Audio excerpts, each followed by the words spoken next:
వేదిక మీద ఉన్న పెద్దలందరికీ మీడియా మిత్రులకు కింద అందరికీ దండాలు. జై తెలంగాణ. జోహార్ కేశవరావు జాదవ్ సాబ్. జోహార్ తెలంగాణ. మన వీరులకు పీత బాధలు పీతేయట. ఎవరి బాధలు వాళ్ళకున్నాయి. గదర్ ఫౌండేషన్ గదర్ అనే లేకపోతే ఏమో అంత మెజారిటీ వచ్చి వాళ్ళు కాంగ్రెస్ వాళ్ళు ఆడదాక గద్దె మీద కూర్చుందరో లేదో నాకైతే ఎరకలే. నేదనుకుంటున్నా కూసకపోదురని.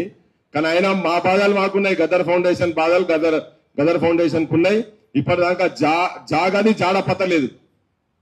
తిరుగుతూనే ఇంటర్వ్యూలు కూడా ఇస్తలేరు వాళ్ళకి. ఇంకెప్పుడు ఎవరు చెప్పుకోవాలి?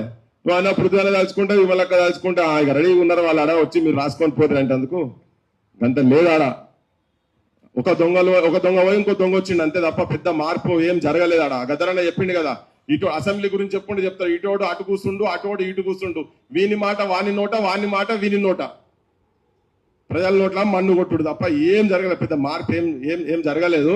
అందుకే కాకపోతే ఏంటంటే నిజం కూడా మంచోళ్ళ చేతులల్లా రాజకీయ నాయకత్వం లేదు. ఇది పక్క. తెలంగాణ రాకముందు మంచోళ్ళ చేతులల్లా రాజకీయ నాయకత్వం రావాలి.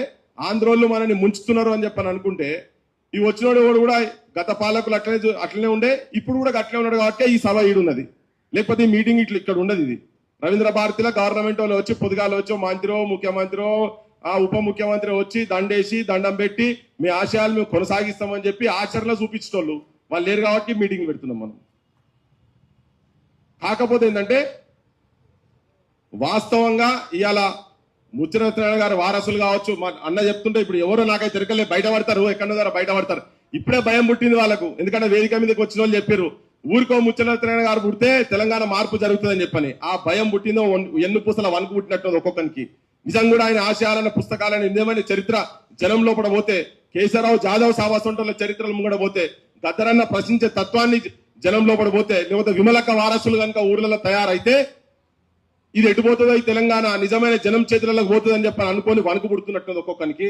అందుకే సామాన్యమైన వ్యక్తి అట వాళ్ళ భాష చూడండి. మరి ఏ పెద్ద మనిషి చెప్పిండో మాకు అందుకురానికే చెప్పిండంటే డెఫినెట్ గా ఎవరో కొద్దిగా ఇక రాతగాడో పాటగాడో లేకపోతే ఈ ప్రభుత్వంకో ఆ ప్రభుత్వంకో పెద్ద బ్రోకర్ గా అయి ఉంటేనే మాట్లాడతారు అన్నమాట. అది ఎవరో రాండ్రా నాయన మీకు ఓపెన్ గా ఇగో ఈ ప్లాట్ఫామ్ ఇదికి రాండ్రి, మీకు మాట్లాడే దమ్ము ఉంటే వేల మందిలో తను ఒక్కడు అంటున్నారు కదా ఇటువంటి వాళ్ళను. రేపు జాదవ్ సాబ్ గురించి కూడా గట్టినే మాట్లాడతారు వాళ్ళు. మాట్లాడుతారు ఆల్రెడీ జాదవ్ సాబ్ గురించి కూడా మాట్లాడుతారు కదా. వాళ్ళ కాలి గోరు కాదు, వాళ్ళు వేసుకున్న చెప్పు కింద దుమ్ము కూడా పనికిరారా మీరు ఒక్కొక్కడు. వాళ్ళ త్యాగము, వాళ్ళ కమిట్మెంట్, వాళ్ళ కాంట్రిబ్యూషన్ తెలంగాణకు, వాళ్ళ సాహిత్యము, వాళ్ళ ధైర్యము, వాళ్ళ దమ్ము. ముఖ్యమంత్రులనే ప్రశ్నించిన వాళ్ళు పైజా ముడతది బిడ్డ చెంపలు వాయిస్తాం ఒక్కొక్కని అని చెప్పి ముఖ్యమంత్రి కార్లకు అడ్డం పోయిన వాళ్ళు ముచ్చట